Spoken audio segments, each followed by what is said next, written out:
বাংলাদেশ খুবই একটা যুগ সন্ধিক্ষণে এসছে। আমরা কি বাংলাদেশ চাই, কি রকম বাংলাদেশ চাই, সেটারই আসলে সামনের দিনগুলো ডিসাইড হবে যে আমরা কি ধরনের বাংলাদেশ চাই। তো আমরা যেটা কি বাংলাদেশ চাই সেটার একটা বড় আমরা মেসেজ দেখি হচ্ছে দেয়ালগুলোতে।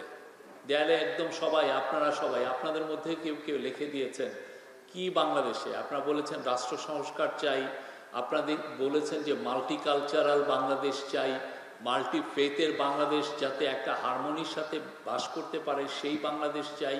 সেগুলো দেয়ালে দেয়ালে লেখা আছে। তা আমাদের সবচেয়ে এটা এই মেসেজটা এই রিফর্ম কমিশনগুলো যেগুলো হয়েছে সেই রিফর্ম কমিশনগুলোর কাছে কিন্তু এই মেসেজটা লাউড অ্যান্ড ক্লিয়ার। আপনারা সেই মেসেজগুলো দিয়েছেন।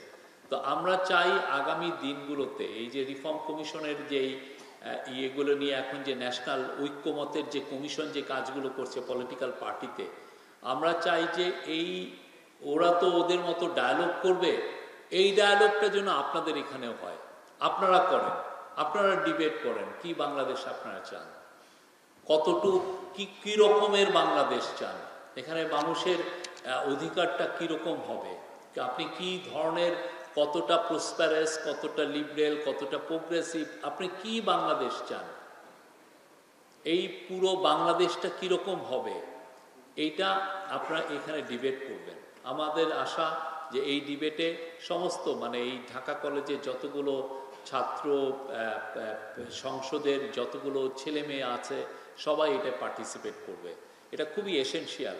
আমরা এবারের পুরো আন্দোলনের মূল ফ্রন্টে ছিল স্টুডেন্টরা, এবং আমরা স্টুডেন্টদের কাছে শুনতে চাই তারা কি বাংলাদেশে। আপনারা মনে করেন না যে আমাদের কাজ জুলাই আগস্টে শেষ হয়েছে, বা আমাদের কাজ বৈষম্য বিরোধী ছাত্রদের সাথে থেকে মিছিল মিটিং করাই আমাদের কাজ। আপনাদের বুদ্ধিভিত্তিক কাজগুলো খুব জরুরি। আপনারা বলবেন আপনারা কি বাংলাদেশ চান, এটা ডিবেট হবে। এটা শুধুমাত্র যে ইউনিভার্সিটিতে ডিবেট হবে তা না, এটা কলেজে ডিবেট হবে, পারলে স্কুলে হবে। স্কুলের ছেলে কি যে শহীদ হয়নি, মাকে কি সে চিঠি লেখেনি, বলেনি যে মা আমি আসছি, তুমি আমার জন্য চিন্তা করবা না, আমার জন্য দোয়া করবা।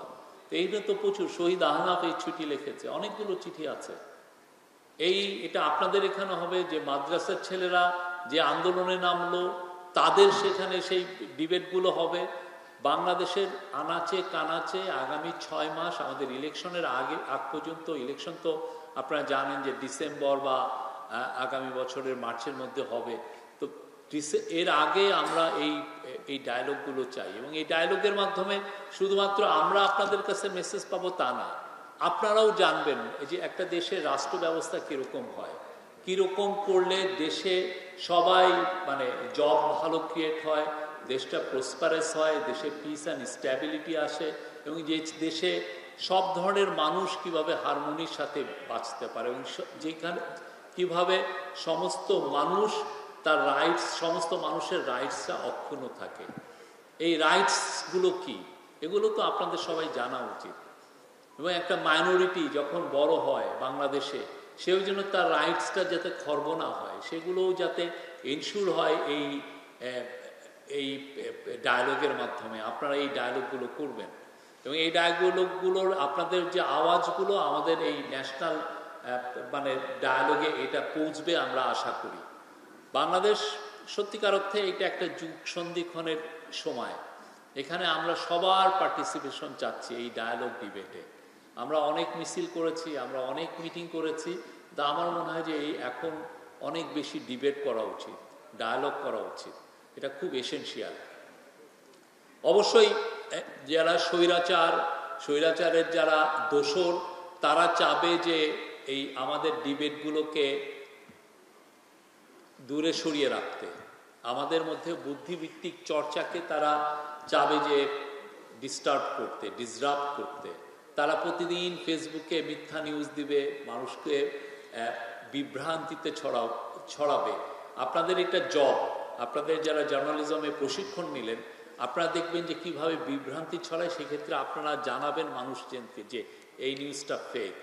এই বিষয়টা নিয়ে যারা এই স্বৈরাচারের দোসররা যে নিউজগুলো ফেসবুকে দিচ্ছে বা সোশ্যাল মিডিয়া দিচ্ছে, আপনারাই এটা জানিয়ে দিবেন। আপনার ছোট ছোট গ্রুপ হয়ে আপনারা এই কাজগুলো করবেন, ঠেকিয়ে দিবেন যে না এই নিউজটা, এই তথ্যটা ভুল, এই তথ্যটার মধ্যে সমস্যা আছে।